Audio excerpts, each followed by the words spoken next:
Hindi ko alam kung paano ko sisimulan, kasi hanggang ngayon parang hindi pa rin totoo. OFW ako. Matagal akong wala sa bahay.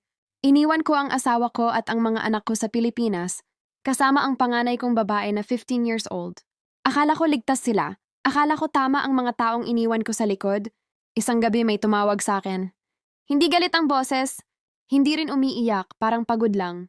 Anak ko, sabi niya, Ma, buntis po ako. Hindi pa ako nakahinga ng idagdag niya. Si Papa po ang ama. Nanlamig ang buong katawan ko. Hindi ako nakasigaw. Hindi ako nakaiyak. Parang may humila sa puso ko pababa hanggang wala na akong maramdaman. Yung lalaking pinakasalan ko, yung lalaking pinagkatiwalaan kong magprotekta sa mga anak ko, yung lalaking iniwanan ko ng lahat habang ako ang kumakayod sa ibang bansa, hindi ko alam kung kailan nagsimula. Hindi ko alam kung paano nila hinayaan umabot doon.